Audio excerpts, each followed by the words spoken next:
Welcome to WYCD Wicked. That stands for What You Can Do. Your old pal Jake, and I got one channel announcement. We are trying to build this channel. I say we because it's you and me. We're trying. I've put this together with the idea that it's going to be a community effort at every step of the way. That means when the host, whoever is in front of the camera, asks you to do something, your old pal Jake is going to be there doing it right along with you. And when there are big decisions to be made about the channel, you're going to be consulted. Reason being, I do believe that the channel should work as a way to demonstrate how, as a group, we function better. That said, about 2-3 weeks ago, put up a poll asking what should we focus on next? What should we be doing next in terms of content? And the overwhelming response was interviews. Well, we've got our first one. We're doing it tomorrow. I'm going to edit it together so it looks nice and include that as part of the show. It is with the True North Eager Beaver podcast. And if you're not already watching them, if you have any interest in Canadian politics or a couple of really sharp Canadians looking at American politics, what the United States looks like from our neighbor's perspective, check them out. They do an early morning show. I catch it after I've been up late editing. I do recommend the True North Eager Beaver podcast. Let's jump right into it, though. Sorry to break some hearts on Valentine's Day, but there was a mass shooting at a college in the United States, actually just down the street from me, Michigan State University. Let's have a look at what CNN had to say about that. Rage and reckoning in Michigan, that after a mass shooter leaves a killer's imprint on a large college campus. 3 are dead, 5 more wounded critically, after a gunman hunted students in 2 buildings at Michigan State. All of the casualties are students. The doctors trying to keep them alive. A gunman hunted students. Isn't that just what schools are these days? A hunting ground for those who are mentally unwell. I don't blame those who are mentally unwell. I blame the fact that we live in a country where there's 120 guns per person. It should not be so easy to go hunting for human beings. Exhausted and emotional. Can't forget we had general surgeons, cardiothoracic surgeons, neurosurgeons.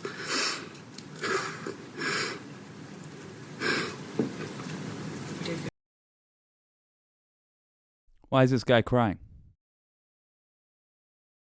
Because he just had to take a knife to a bunch of college kids.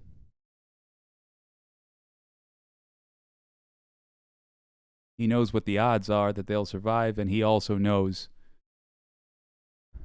that none of their lives are going to be the same, those that do survive. We just asked this doctor to undertake that task because we are unwilling to stop playing Rambo in our backyard. That's what it comes down to. Let's watch this. It's uncomfortable. Let's experience that discomfort together because we deserve it. Didn't get a lot of sleep last night, sorry. So many people that just came in. Throughout the morning, some new details about the ongoing CSI. Calls of shots fired came in a little before 8:30 last night. Police swarmed within minutes, followed by a... Those are children or young adults, extraordinarily young adults, running for their lives because we are unwilling to stop playing Rambo in the backyard. Flood of more children running for their lives. Panicked calls. Students spent hours locked down without knowing if their friends were dead or alive and without knowing... There's someone clutching their friend or loved one desperately after having had to run for her life because we're unwilling to stop playing Rambo in our backyards. The nation of children. If the shooter might soon walk through their door. Today, police putting a name to the haunting images of a suspect, 43-year-old Anthony McCrae. Motive, though, is murky. The shooter, police say, never attended, I don't care what it is, never taught, and never worked at the school. Let's get straight to CNN Shimon Prokopez for the latest details. Shimon, what are we learning? Right, and it appears he is from that area, John. So that's a significant clue for authorities. Perhaps he may have been to the area before, because when you look at the surveillance photo that police released and then some of the information that they've been releasing, how he went from one campus or one building to the other building, there's some indication perhaps that he knew where he was going. The other significant information we're just learning from police there in Michigan State is that they have recovered a note they believe that was written by the shooter, which will hopefully, for them, shed some light perhaps on what happened here, perhaps describing some grievances that he may have had, some concerns that he may have had. But again, the motive here remains a mystery. Police saying this morning they're not any closer to knowing why he targeted this school. But this note certainly is going to be important for authorities as they work through motive and try to learn more about this gunman. What they have been doing, John, though, is that they've been talking to family members and others who know this gunman, who know the shooter.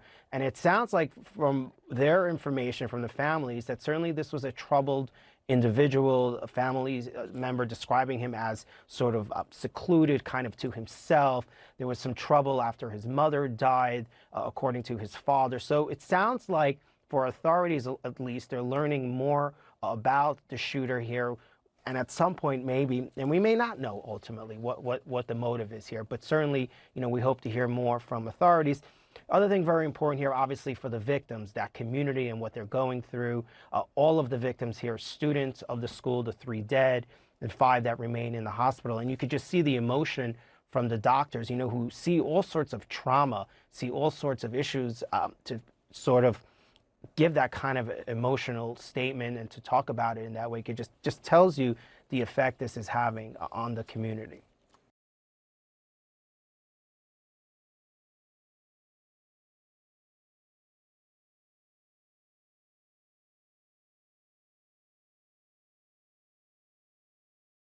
All right, so how many times have we heard the story? What new thing are we going to hear that's going to say, oh, that's why this happened. This is unique. Look, it happened down the street from me. There's nothing unique about it. In my own state, driving 45 minutes west from where I am, happened in Oxford, in a high school. Same thing. Somebody who was unhappy decided to take it out on society, so they went hunting for people. A place where they knew they would be gathered. We got to get rid of these guns. Enough. Fortunately, there is certainly something you can do. First of all, let's start normalizing the word gun reform.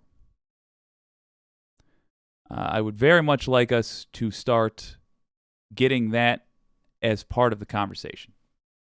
Start saying, we need gun reform.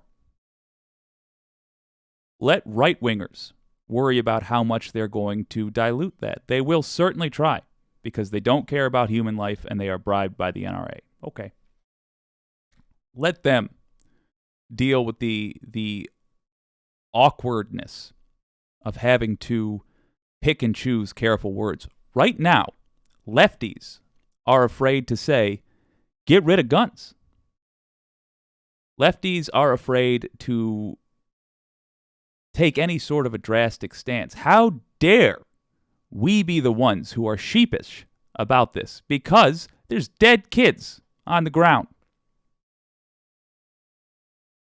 Right-wingers should be the ones who are bashful in front of the microphone, not lefties. We should be ashamed for having any hesitance at all. Any fear that we might be misinterpreted, that people might think we're saying we're going too far. That's ridiculous. The only fear a politician should have is that it might be interpreted that they are not pushing hard enough to save kids. We need to normalize being aggressive about getting rid of guns. I don't know even of an organization in the United States of America that's talking about repealing the Second Amendment, so it doesn't seem realistic to me to make that a goal. But if somebody accidentally interprets something we're saying as repealing the Second Amendment, let them. The hell with them. We shouldn't be nervous about that being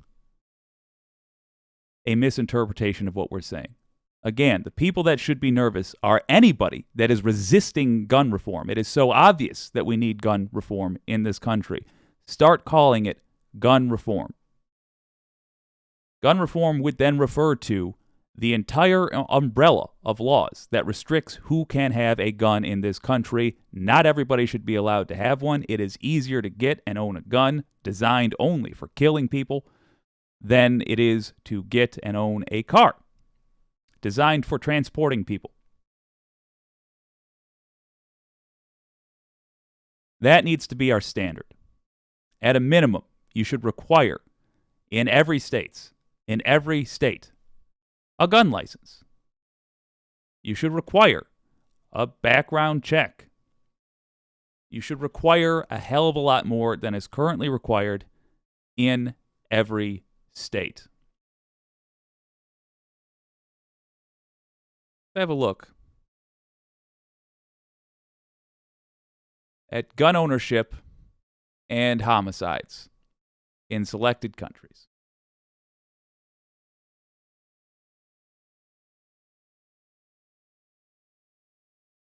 Hold on while I bring this up.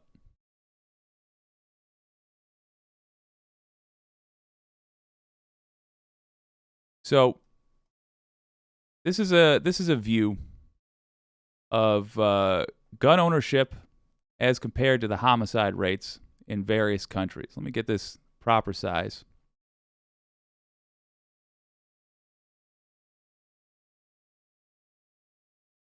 Here it is. Look at that.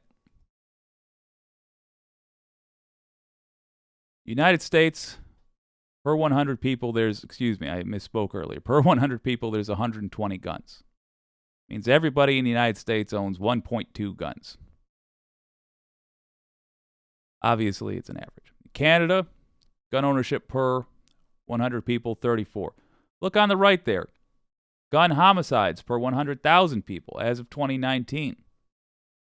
In 2019, if you were killed in the United States, you were one of those 100,000 people, 4 of them were killed by a gun.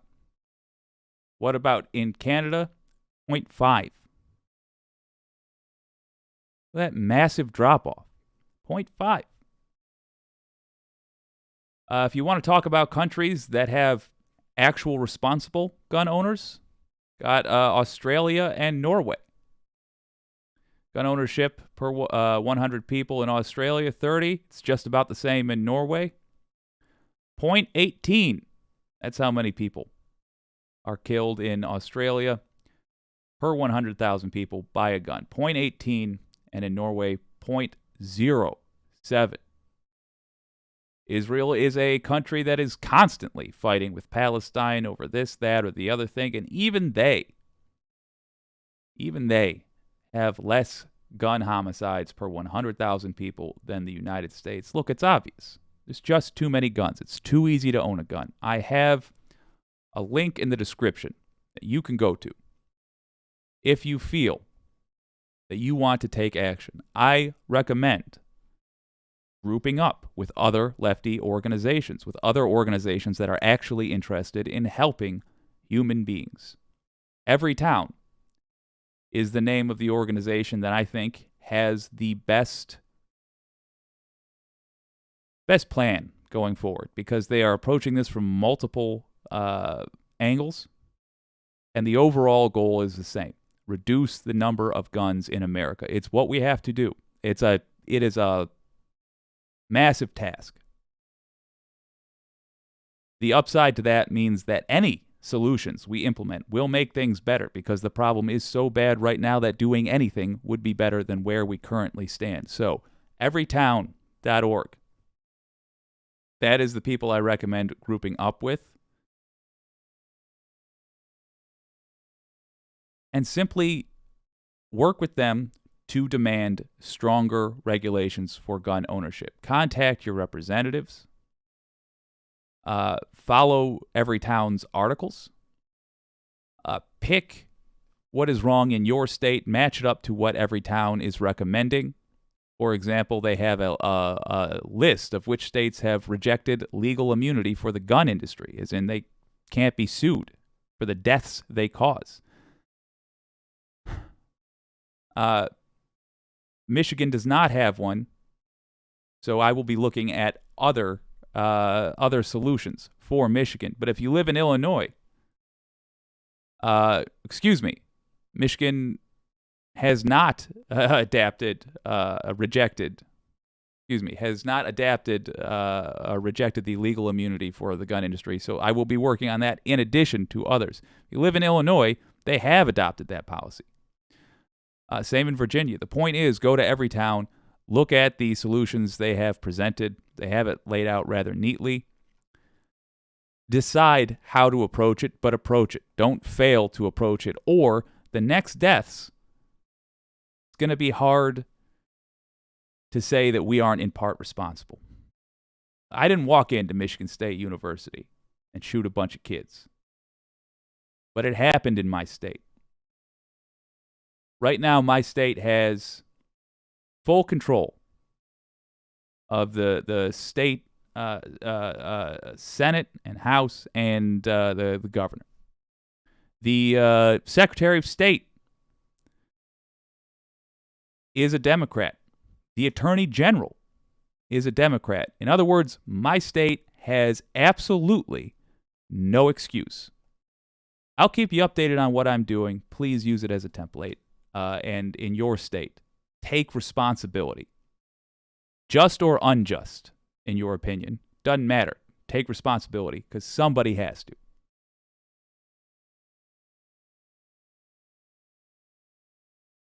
Killa W Dog says, "Great job, keep up the good work." Well, thank you, my friend. We're gonna try to do that. And as a matter of fact, let's have a look at what states look like when they are run by authoritarians. Because I think a big part of our problem is, even if you live in a well-run state, you have neighbors who are living in states that operate like countries out of the early 1900s. Here's Rachel Maddow, one of my favorite cable news presenters, talking about what an authoritarian country looks like and comparing that to some of our current some of the current administrations at our state levels. Viktor Orban in Hungary, just like Vladimir Putin in Russia, he also led his country into a full-blown moral panic about gay people and trans people. And in both countries, they used that in particular as a way to not just hurt and scapegoat queer people, they used it as a way to consolidate yet more control over the media and over schools at all levels. In Orban's case, he then led a moral panic about schools themselves, declaring war on the one truly prestigious, internationally influential graduate school in Hungary, a school called Central European University. Central European University is very influential and important in Hungary. It had an important publishing house, a really important library, a very important and highly ranked law school. Viktor Orban couldn't stand that. He demonized it. He forced that university out of Hungary altogether in 2019. This past year, he took control of 11 more universities. And then after eating his way through the media and eating his way through academia, just like Putin, he then ate the judiciary too. Orban forced out judges in huge numbers and then appointed all their replacements. And then he just created a whole new court system in which he appointed everyone in it. And they all report to him, including him deciding which cases go to which judges on an individual level, on his own say-so. Once he got complete control of the judiciary, he wrote himself a new constitution in which he gave himself the power to do all the things that had previously been struck down as unconstitutional when his country used to have real courts. Now, my girl Rachel is going to talk about how that sounds like a couple of our state governors. But let me tell you, I'm hearing Trump, Trump, Trump as well in all of that behavior. It is easier to see it. It is easier for us as Americans to see these patterns when they're farther away, right? When we can see them in other countries, particularly when we can see them happening simultaneously in different countries. True. That are all run by authoritarian leaders. And, the patterns aren't that hard to discern because you see the same ones in history that you see in modern life. All authoritarians kind of do all the same things. Authoritarian rule is a pretty simple thing, right? Basic idea of authoritarian rule is I'm in charge, nobody else gets a say. If that's your goal, your roadmap basically only has one road on it. Set about making sure that nobody else has a say. Set about undermining and disempowering any other institution, any other entity that might challenge you or tell the truth about what you're doing. Undermine it, disempower it, take it over, shut it down, ultimately kill it off. It's the same pattern everywhere. It's the same playbook everywhere. So what does that result in at a state level? Tell us, Rachel. And that is why it is unnerving to see elements of the American right going for it in the small ways where they can, too. They can't do it federally, but they're doing it in the states wherever they can, right?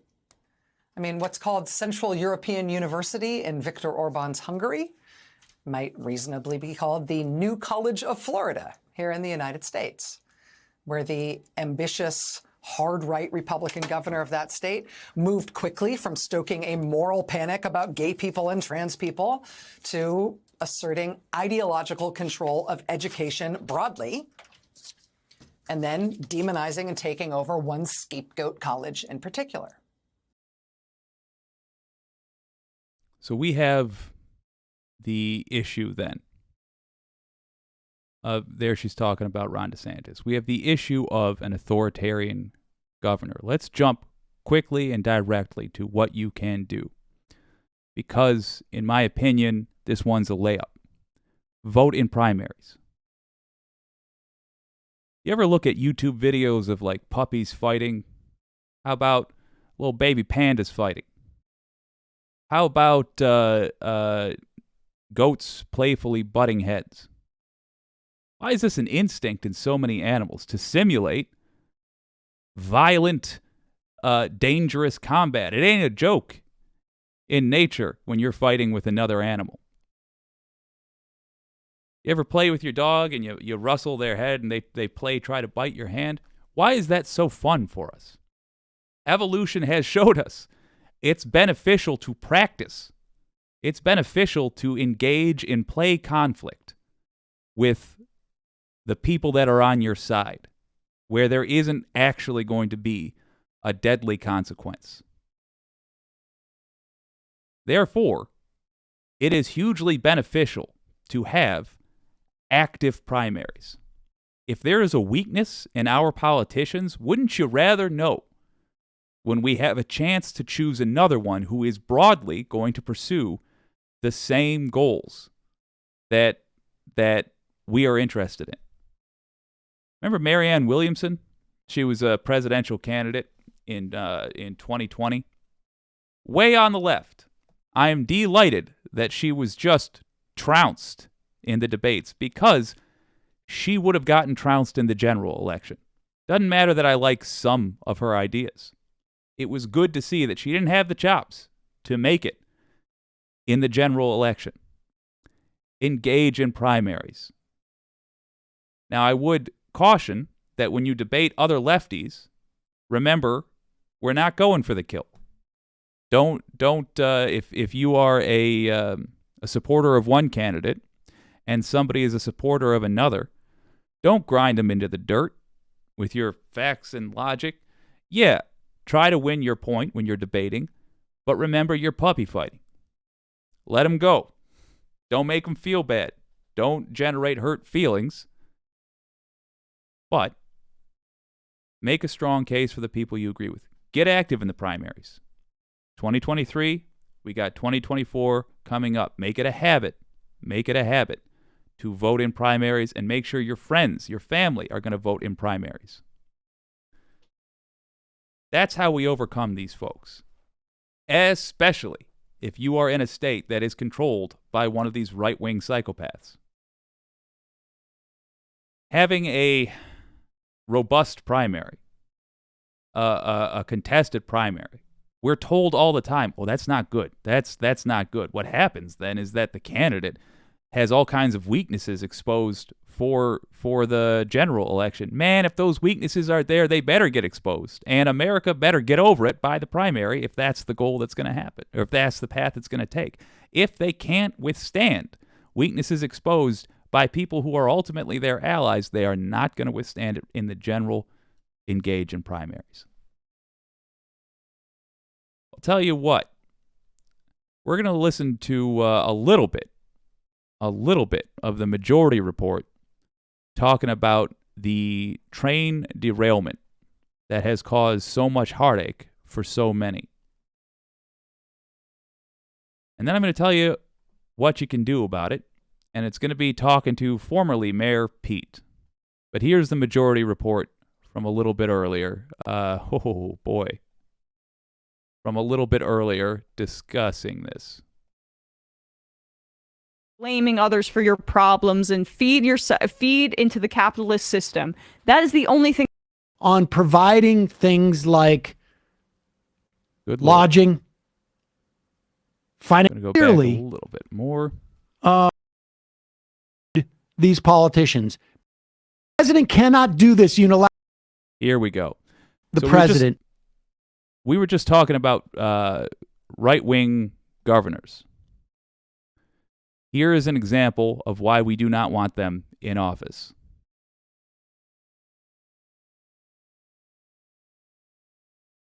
Testing.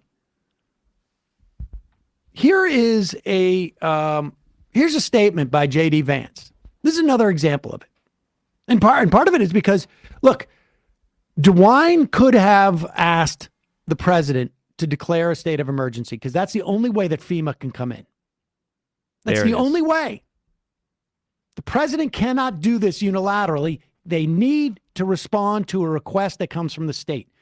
Now ask yourself, why would these politicians be hesitant to call for, to declare a state of emergency? Why indeed? Because it indicates that there's a problem. And you get more people digging around. That means that there's going to be more payouts.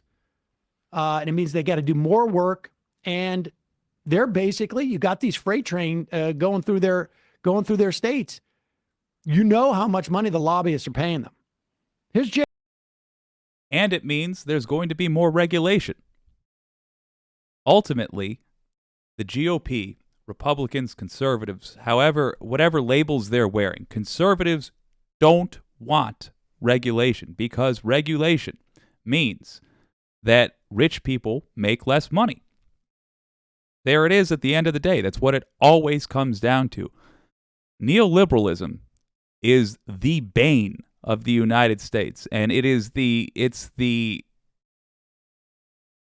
philosophy that you decide right and wrong by wealth. That's what it comes down to. It puts wealth and property ownership above all else. The bane of the United States. Let's listen to what J.D. Vance had to say. J.D. Vance putting out a statement, and this is sort of like shocking to me, just even as like a political question.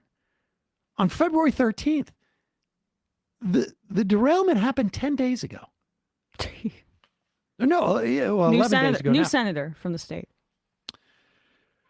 Like every Ohioan, I'm horrified by the train crash, et cetera, et cetera. 1 week ago, local and state officials determined that to avoid catastrophic explosion, a controlled release of vinyl chloride would take place. Good Lord.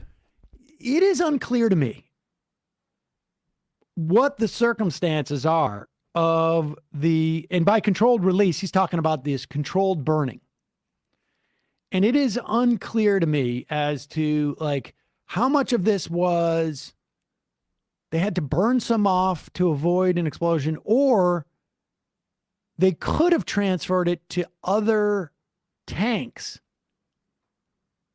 and gotten rid of this stuff in a more controlled fashion, but that would have slowed things down dramatically. We still... Okay, look. I am not an expert on dealing with chemical spill cleanups or chemical fire, whatever, cleanups. To me, it's irrelevant whether it would have been a better idea to transfer it to a different tank or burn the thing off. Going back, why in the first place did we have this crash? They were understaffed, is the answer. They were understaffed, and the braking system was insufficient. Those were the problems. We also had a strike dealing with, I believe, this company. What was it, 3 weeks ago? Not long ago. Joe Biden came down on the side of the company. What were the workers striking about? They said they were understaffed. The only reason the train companies do not want their employees taking sick days, they don't want to hire more people, is because it's expensive for them minorly. They don't want anything except a skeleton staff, because that means each time they put a train down the tracks, it costs them double the employee wages that they were paying. Do you think these employees are millionaires? What kind of wages are we talking about? The company, this specific company, I believe, made over $4 billion last year. The idea that they need more money, that they are hurting in any way for more money, is ridiculous. Plain and simple, we need much stronger regulations on these companies. The whole point of America is we are not supposed to have a ruling class of royals. It's not supposed to be simply that our royalty is decided by whose grandparents did better at capitalism, and therefore their grandchildren went to great colleges, and their company was passed down, and yada, yada, yada. It's not just a different way of deciding what our royals will be. It's that we don't have them. The common man is supposed to be in charge in the USA. We are not. A great way to start correcting this is to go to our transportation secretary, who is, theoretically, a left-winger. Go to our transportation secretary and demand there be stronger regulations. There's any number of regulations that could be put in place. A minimum number of people that must be operating on a train when they are dealing with dangerous chemicals. That's a great start. Who do we say? Who do we go to about this? We go to our transportation secretary, Pete Buttigieg. Contact link is in the description. Use it. Tell him, look, we just had a major chemical fire because of a train derailment. Clearly, changes need to be made. I want to hear you announcing new regulations for these companies pronto. Use the link in the description. Contact Pete Buttigieg. Let him know you are sick of this. Well, it's a 2 for Tuesday. That means we are also going to do a stream late night. I'm thinking we're going to do it at 10 o'clock. But in the spirit of Valentine's Day, and because I'd like us to be a supportive and interactive community, here's what I'm going to recommend we do right now. There's a stream that's just about to start for Left Reckoning. In fact, it looks like it has started. Let's do the equivalent of a Twitch raid.